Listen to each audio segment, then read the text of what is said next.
jërëjëf mbokku téléspectateurs yi ñu suivre sur la TMS TV ñu ngi leen di nuyu di leen ziar di nuyoo xalifa bi di nuyoo kilifa gi di nuyoo le PDG de la TMS TV Alaaji Thierno Moulay Sow di nuyu njabootam ak bépp taalibam ak ku koy bëggee comme ni leen ko defalee woon daaw nag ñu ngi ren vraiment defal la leen reportage ci xar yi ndax xam ngeen ne tabaski jege si na kon nag dañuy ñëw xool xar yi ndax ñëw nañ maanaam ndax cher nañ en tout cas daal tey lépp loo xam ne rek bëgg ngeen ko xam vraiment ci xar yi tey dinañ ko indi sur la TMS TV ma ànd ak Alfousseyni sama caméraman léegi nag ñu dugg ñëw xool ba xam Alfousseyni ñëwal ñu dem xool waaw topp ma fii moom dafa mel ni ay xar yar moo fi nekk de ah ma ne ko dafa mel ni ay xar yar moo fi nekk de waaw ñu xool xar yi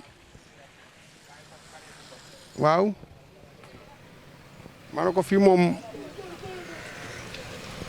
moom dafa mel ni ay xar yar moo fi nekk de ah gars yi de ñoom bâche nañ ñoom ñi day ah d'accord fii moom xam naa ne pour def ay affaire la xar yi ñoom ñu ngi noppalu wala dañ sonn wala waa mais kii kan la sang bi ziar nañ leen tur wa Moustapha nan non bul àgg ci ñang bi waxal Moustapha Diagne boog na nga def ça va bien naka affaire yi ah jërëjëf waay na nga def ça va bien na nga def ah waaw mais kii moom lu muy def nii kii daa bëgg nga yóbbaale ko rek déet non lu ma déet daf ma jege léegi de ak waaw mais du defe dara maa du defe dara wóorul de non du defe dara ah ku yor ay béjjënam waaw sinon na ngeen def ñu ngi sant bu baax mbaa yéen ça va bien naka liggéey bi ça va waaw dañ ñëwoon tey def reportage vraiment ci xar yi ah mu mel ni mais yow dafa mel ni ay xaru yar nga waaw ñun nag daanaka ay xaru yar ci la ñuy liggéey quoi waaw yow depuis quand nga dugg ci yarum xar ak njaayum xar waaw bon xaw na yàgg tuuti mën naa ni presque 20 ans ñu ngi ci depuis 20 ans kon yow bi nga xamee ko bi léegi xar ngay yar moom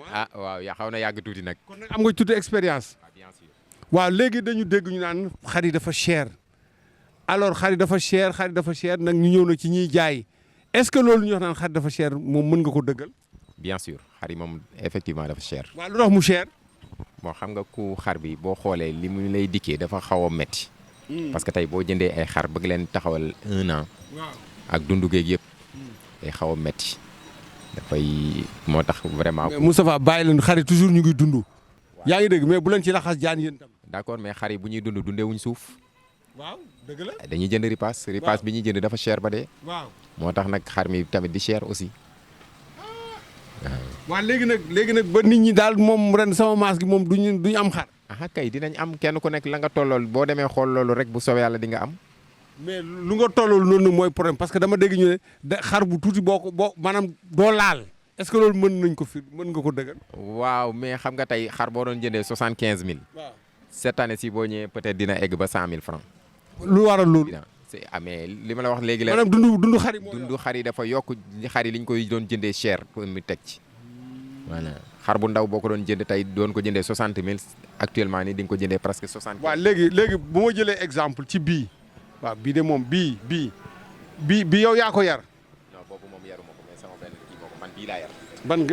ban nga yar bii waaw nañ xool bii waaw nañ xool bii dafa mel ni benn melo la waaw bii de bii moom da nga ko jaay ba pare. waaw bii de wax dëgg yàlla jaay nañ ko ba pare. ñaata. est-ce que sañ naa wax prix bi. xam naa ni daal ñu xam rek. xam naa ni daal mi ngi ci ay 300 yu teg daal. 300 yi daal tegal na. kon jar na ba pare. waaw jar na ba pare moom. waaw macha allah xar la de moom maanaam macha allah xar la de waaw mais bii nag bii ma gis nii bii fu mu jógee moom ak waa bii mais Moustapha bii dafa mel ni suuragul de. bii de moom wax dëgg yàlla dañ ma ko yóbbante. fu mu jógee. sama sœur moo ko moom. moom ma ko yóbbante wax dëgg moom fan la ko jëlee. Daara Jolof lañ ko jëndee. kon Daara la jógee nii. wallaahi fa la ko jëndee. fa lañ ko jëndee de ñu ngi ko jëndee 120000 francs. lii 120000. maa la wax loolu. mais Moussa kon nit ñi duñ tabaski ren. mais Moussa lii 120000 lay jógee Daara teg déjà ñu foog ne foofu moo gën war a gën a yomb. demal foofu nga xool ba xam nii de lañ ma ko envoyé man wax dëgg yàlla. waaw loolu moom doy na waat bi. waaw trop dafa mel ni sax Dakar moo gën a yomb xar ka àll bi. waaw àll bi de li fi nekk macha allah doy na waat trop. kon nag àll bi dafa mel ni xar yi cher na foofu. parce que bii dañ ne Daara Jolof la jógee 120000 francs lañ ko jëndee donc mu ngi fii waa léegi xanaa da ngeen koy xontu au moins fii ak tabaski mu xaw a ubbeeku. waaw dinañ ci def liñ ci war de jaayuñu ko nag wax dëgg yàlla jaayatuñ ko xaru tabaski la. waaw léegi bu ñu ñëwaatee maintenant ci xont parce que yéen a ngi jël ali bi naan ay li muy dundee dafa cher lii moom ngooñ la saaku ngooñ bi ñaata la. junni saaku ngooñ bi waaw bu junni lay jar bon c'est vrai que saaku ngooñ bu ñaata la daan jar. bon dana varier 3500 3000 3500 ba 5000. léegi mu ngi 5000 mi ngi 5000. ah d'accord léegi nag ñu ñëw ci daj dëpp gi muy lii la repasse waaw repasse bi moom lu muy jar moom saako bi. bon saako bu fekkee repasse Mali bi. waaw ñu koy jaayee saako repasse Mali loolu dafa am mais Mali dañ ne frontière bi dafa tëj de. moom lañ tuddee repasse Mali mooy kiita bi. ñu ngi koy kii la repasse lan la. bii nag yaakaar naa son de blé la. son de blé. waaw kii yéen ko gars yi koy defar quoi. gars yi koy bi saako bi lu muy def lu muy jar. saako mi ngi jar 12500. 12500 mais beneen bi nag. bi usine bi di defar. usine bi fii bu NMA bi mi ngi jar fii 12000 13000. 12000 13000 kon presque ñoo yem prix quoi. presque kay. d'accord bu jarga bi aussi tamit mi ngi jar 13000. mais bu njëkk lu mu daan jar. ay entre 10 000 francs. 10 000 francs mais li ci yokku bariwul 8500 ay 3000 francs yooyu moo ci yokku quoi. 2500 3000 imaginer nga yore waaw mais yéen aussi tamit yokku bi vraiment doublé wul ba ngeen bëgg aussi tamit presque doublé na. bugg ci laxas jaan. presque doublé na parce que boo xoolee saaku xont. prix usine mi ngi daan jar ay 7000. prix usine. waaw suñ ko daan jëndee ci gars yi fii di ko jaayaat dañ koy jëndee presque ay 8000 8500. bi moom jar na ba pare wala. bii wóoruma nag léegi la fi ñëw. léegi la fi ñëw. d'accord waaw ñu xool gars yi ñu tëdd kii tëdd de moom kii da xanaa mooy patron bi kii bii de xanaa mooy patron bi bii bale bii laadum la xanaa. waaw kii moom laadum la moom. laadum moo ngoog de. kii de xanaa ku waroon laal ñaata lañ lay wax. kii nag de wax dëgg yàlla xaw ma lu ko borom jaay nag jar na nag wax dëgg yàlla. mais jar na ba pare. waaw mais laadum dégg naa dem na ay millions de. waaw mën naa nekk de. xar mi de xam nga ni nag moom fuñ la ko tëralee fu nekk moom nga kontaan. kuñ ko jox ku ne nga kontaan de. loolu am na de. waaw bu ñu ñëwaatee ci sa xar yi. man de waaw bii daal laa fi desal. bii nga fi desal mais dafa mel ni xar yaa ngi na wax na ma yu bari jar na. waaw c'est vrai de yii nekk ci gétt gi nii ci baas bi nii yëpp jar nañ. kon daal gars yi dañuy jënd xar ba pare. ñëw bàyyi fi bàyyi ko fi waaw surtout yu mag yi. gars yi dañ koy teel a jënd bàyyi ko fi. d'accord buñ nee veille bi nag ci la ñuy ñëw jëlee ko mais dañuy bàyyi xont beeg yooyu dañ leen koy jox quoi. waaw am na ñoo xam ne dinañ joxe xont am na ñoo xam ne duñ joxe xont. waaw dëgg yàlla am na ñoo xam ne ñooy booy ñooy dawal seen compréhension rek mais ku jënd xar yaa ko war a xontal sa bopp. waaw loolu mooy yoon de. voilà mais am na ñoo xam ne dinañ la jox xont. xam nga kër yi dafa xaw a xat nag. bien sûr boo amee fu xat mënuloo fa yar xar. donc loolu mooy. bien sûr moo tax ñu ko fi bàyyi quoi. waaw léegi Moustapha bu ñëwee maintenant ci problème sécurité. alors léegi da ngeen ko doon jàmbat maanaam ñiy sàcc xar yeeg yooyu mbaa ñooy sonal est-ce que fi am na sécurité. bon gisaguñ fi sécurité nag réellement mais ñun ñi fi nekk ñun ñooy wattu suñuy xari bopp. waaw yéen a assurer sécurité bopp. ñun ñooy assurer suñu sécurité. mais da ngeen di fay ay gars ñuy fanaan wala des choses comme ça. non ñun fii suñu gétt gi loolu amu fi. parce que ñun ñi ko bokk rek ñooy fanaan dañuy def tour de rôle rek. bu ñuy da ngeen di ay garde quoi. voilà bu ñuy fanaanee tey bu ëllëgee ñeneen fanaan parce que bari nañ nag. mais heure bii nii ñëpp dañuy dem seen liggéey. ñun ñoo fi des. booy yu bëri c'est ay ouvrier lañ dañuy dem liggéey ci. bu ngoon jotee ñu ñëw ñoom ñooy fanaan ñun bëccëg bi lañ fi nekk voilà. mais daal amagul leen problème insécurité quoi. non est-ce que am na ay lampe. bon am na ay lampadaires yi mais bon c'est pas trop clair. waaw mais on fait avec ba keroog ñuy taal lampe yëpp rek. d'accord voilà. d'accord mais ren moom est-ce que yaakaar nga ne xar dina am maanaam xar dina bari. bon là moom je ne saurais pas. tu ne veux pas être trop affirmatif. voilà parce que dew ma ci àll bi xaw ma li xew. mais dama dégg ñu frontière Mali bi dañ ko tëj. waaw mais buñ ko tëjee tamit nit gaa yaa ngi ñëw. am na est-ce que am na ay Maliens. bien sûr am na Maliens yu egg si démb. waaw après ñu dem xooli foofu ñun dañ dem xooli foofu. waaw après ngeen dem xooli foofu parce que ñu ngi ñëw am na ñu commencé ñëw. xaw ma nag fan lañ jaar ba yegg si mais am na ñu commencé ñëw. voilà. mais lu wax Maliens ñoom ñu gën leen yombule. demal lam ba xam Maliens yi ñu gën a romb yoole yaakaaruma ko de. maa ngi ñëwaat xool. parce que yow ay 100 ki nangam ay 300 ngam. léegi Moustapha maa ngi dem te ñëw nañ dem xool Maliens. jërëjëf voilà merci donc dans le cadre du reportage sur les ruminants sur les moutons bien sûr on a eu la chance de rencontrer un frère malien. Vous vous appelez comment? Moussa Niakandou. Moussa Niakandou. Moussa Niakandou. Alors vous venez du Mali? Oui, je viens. Vous êtes là depuis combien de temps? Je suis là 2 jours seulement. Depuis 2 jours. Alors c'est vous qui avez amené ce troupeau-là? Oui, c'est vous qui avez amené. Mais nous, on aurait appris que la frontière, elle est fermée. Est-ce que ça, c'est vrai? La frontière est fermée. Comment vous avez fait maintenant pour venir? On fait le trafic Avec les transports là, c'est cher, on fait du trafic. Non, mais comment vous avez fait pour venir? Comme que la frontière elle est fermée. On dépasse les champs. Ah, À champ pour traverser au vous faites Sénégal. comme ça? Comme ça, oui. Ah, pour venir? Pour venir en côté de Moussala. Ah, d'accord. Mais vous avez eu des difficultés pour venir ici? Ah, il y a difficulté. Le D'abord, le transport, il est cher. transport est cher aussi. Ensuite, autre difficulté? Les routes là, les routes est dur. Hmm. Tu marches jusqu'à beaucoup de kilomètres, jusqu'à 15, 10, 20. Ah bon? Avec les moutons? Avec les moutons, oui. Marcher, faire 20 km avec les moutons? Les moutons. Ah, ça, c'est fatigant, hein? Après, tu traverses la fleuve. Le fleuve, oui, Ouais, après, tu traverses la fleuve pour. Ouais, pour venir. ouais. Ah, bon, maintenant, si on revient sur les moutons, d'abord, les difficultés que vous rencontrez, d'abord l'alimentation. On voudrait toujours savoir, est-ce que vraiment ce que les moutons mangent, à savoir le foin, à savoir en tout cas les autres aliments, est-ce que c'est cher? Allemand, c'est cher. Hmm. C'est cher, beaucoup. Ah bon? C'est cher trop. Oui. Ensuite, vous avez parlé tout à l'heure de la place que vous louez aussi. On vous loue cette place-là. À combien? Ah, le gars, il a dit, on va acheter, il a dit 50 000. 50 000 pour toute votre durée, quoi. Ouais, c'est ça qu'il m'a dit. Je n'ai jamais payé ça au Sénégal ici. Qu'est-ce que vous payez d'habitude? Combien Je vous payez paye rien. Vous ne payez rien, mais cette année-ci, vous avez payé. Bah, il a dit on va payer 50 millions. Mais vous n'avez pas encore payé pour le moment. Non, on n'a pas encore payé. On a dit on n'a pas de l'argent. On est C'est au venu. niveau de la mairie. Ah, il a dit le directeur du SAD qui l'a dit. Ça. Ah bon? Oui. Le directeur du service, c'est lui qui l'a dit. Ah, c'est le gars qui m'a l'a dit. Je ne le connais pas, le directeur. Ah, vous ne le connaissez pas? Non, non. Mais vous attendez à ce qu'il vienne. Et même si vous payez, il doit vous faire un reçu. Oui, il réussit, Inch'Allah. Il va faire. Bien. Maintenant, autre difficulté rencontrée, est-ce que vous avez assez de sécurité et de lumière? Non, il n'y en a pas de sécurité, il n'y en a pas de numéro. Mais comment vous débrouillez maintenant? Il n'y en a pas même bon place aussi. Pourquoi? Mais ici, c'est pas mal, ici, c'est bien placé ou bien tu ne veux pas être ici?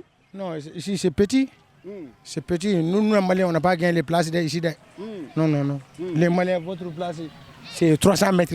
À 300 mètres pour les Maliens? Pour les Maliens, 300 mètres seulement. Mais qui vous a imposé ça? Ah, je ne sais pas, l'année prochaine, c'est tout. Il va donner nous les Maliens, beaucoup de places. Mais les années, il n'a pas donné ma place, il n'y a pas d'ampoule, il n'y a pas de sécurité. Oui. Maintenant, est-ce que vous avez assez de moyens pour assurer votre propre sécurité, vous? Est-ce que vous avez des hommes, des éléments, des parents ou bien des gens que vous payez pour venir vraiment assurer votre sécurité? Mais nous-mêmes, on a assuré la sécurité, mais des fois, si on est fatigué, on va dormir. Ouais. Quand vous fatiguez, vous dormez. Mais quand vous dormez aussi, il y a des gens qui ne dorment pas. Ah, il y en a des gens qui dorment. Ah, si tout le monde dort, moi je viens ici la nuit. Ah, des fois, tout le monde dort.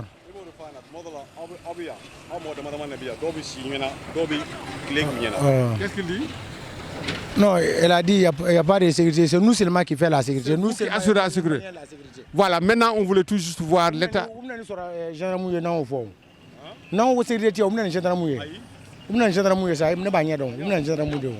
Voilà, maintenant on voulait juste avoir une idée maintenant sur les moutons, l'état des moutons, est-ce qu'ils sont bien portants, et puis avoir une idée au moins sur le prix. C'est possible? Le prix? Oui. Le prix des moutons, 150, 160, 170, 140, 145. Mais vous n'avez pas un mouton moins de 100 000? Il y en a un mouton 125. Bon, viens me montrer. Viens. Viens me montrer.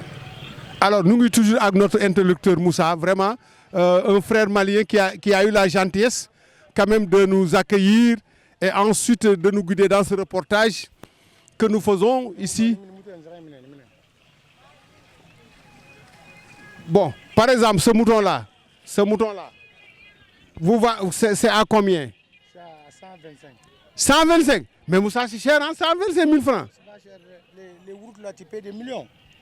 Ah, dois-tu te battre sur les routes? D'accord. Mais et ça? Ça là, c'est 140. 140. Mais ça, c'est un prix à discuter ou bien c'est un prix? C'est un prix à discuter. Ah, très bien, très bien. Maintenant, est-ce que vous avez des moutons de moins de 100 000 francs? Non. Les gens qui n'ont pas d'argent. Non, pour moi, il n'y en a pas, mais les autres, il y en a. Mais ici, il n'y a pas un mouton. Pour moi c'est Ponkal. Toi, il faut regarder. Pour moi, c'est Ponkal là. J'ai acheté plus de 100 000 au Mali. Ah bon? Oui. Donc tu ne peux pas vendre moins de 100 000? Non, non. Voilà, alors Moussa Nena, ici, il n'y a pas un mouton qui coûte moins de 100 000 francs. Regardez maintenant les moutons et comme ça, vous allez apprécier. Voilà. Voilà fait un doigt. Mais Moussa, comment vous faites maintenant pour faire manger tous ces moussons-là? Hein? On va acheter, il repasse. Voilà, merci donc, chers amis téléspectateurs. Maintenant, nous sommes arrivés au terme de ce reportage ici sur le parc des ruminants fi ñuy jaayee xar yi fii ci booru stade bi. alors bi ñëwee nag gis nga nag suñu sang bu baax bi Moustapha Niang moo ñu dalal vraiment ñu waxtaan ak moom mu wax ñu aussi xar yi wax ñu ci li ci nekk ci biir yëpp mais aussi on a parlé de la sécurité mais daal nañ jàpp ne xar yi cher na cher bi nag ñoom nee nañ vraiment aliments yi dafa cher ak entretenir xar dafa jafe. on a essayé de faire aussi la comparaison dem xool xar yi nga xam ñoom ñoo jógee Mali gis ngeen ko mais aussi xar yi nga xam ñoom ñoo jógee Fouta. maintenant dañuy dellusiwaat fii nag pour tëj maintenant ce reportage dem nañ Tafa dem nañ xool xar yi gis nañ Mali mais Mali sax yombagul de. moom kay gisal ngeen seen bopp. mais Mali amul xar bu moins de 100 000. non xaru 100 000 moom boo koy wër ci daral bi ren di nga sonn. je t'assure kon ku am 100 000 daal wóoru nga am xar. waxuma loolu de waaye xam naa daal di nga wër ba sonn. waaw di nga wër ba sonn moom. voilà kon nag dégg ngeen de toutes les façons mais est-ce que yéen ci information yi ngeen jot jàpp ngeen ne xar yi dana ñëw parce que nag fii doon na ëpp loolu. waaw à pareille époque moom doon na la ëpp loolu quoi. mais nag jàpp nañ ba léegi ni dinañ ñëw. waaw parce que peut-être dañoo amagul place rek. waaw parce que Malien mi ma laaj léegi nee na ma ne ko noonu def ba mu ne ma dañ def nii xam nga rek. parce que frontière dañ ko tëj il paraît. bien sûr même loolu la ñu expliqué sax. d'accord waaw mais bii moom dafa naqar deret de moom ngeen koy raay nii. lii la bëgg. lii la bëgg moom li mu bëgg a neex na de. waaw mais xar bu mag lii lay bëgg lii lay tàmm. kii gars yi songaguñ ko. non kii gars yi songaguñ ko. mais kii est-ce que man du ma ko song. ñëwal kii kay. mais déy ma ko doon song lu may gànnaay déy ma. non déy ma xoolal bu ko kenn yëg. boo ñëwee rek ñu jox la ko. mais kii il faut ma takku ba dëgër de. waaw kooku moom di nga takku ba dëgër moom. mais nag méttiwul. ay xam naa ay chiffres yu bari lañ teg la macha allah. déedéet chiffres yi lu mu bari moom waxaale ba juboo lay doon rek. waaw kii daal mooy laadum waaw kii moom pur sang la moom. pur sang la waaw. jërëjëf kon nag nee ko maa ngi dem te ñëw dégg nga. incha allah rabbi ñu ngi voilà te bu ma ñëwee nag nee ko na xam waaw gis nga moom dafa mel ni mooy déglu de. moom day mbëkkee fi mu ne nii. pourtant laadum daal lu mbëkkee de. non ça dépend rek. waaw. kon nag Alseyni boo ko deful nag di ko raayal nii mais kii li mu bugg neex na de lii de ñëpp ko bugg kii daal buur la quoi ma ne kii daal buur la laadum kon nag maa ngi dem te ñëw mon ami. Voilà, merci beaucoup donc chers amis téléspectateurs. Vous venez sur le reportage qu'on vous a réservé sur le parc des ruminants. C'est vrai qu'on a été voir des Sénégalais qui se sont investis dans l'élevage. Mais on a aussi rencontré des Maliens qui sont venus il y a de cela 3 jours, mais aussi des Foutanké, des gens qui viennent du Fouta. Vous avez au moins une idée sur le prix et les difficultés rencontrées par ces éleveurs. Nous vous donnons rendez-vous certainement dans les prochains jours pour voir si réellement il y aura d'autres contingents de moutons ici au niveau du stade Léopold Sédar Senghor. Aziz Diagne pour la TMS TV. À très bientôt.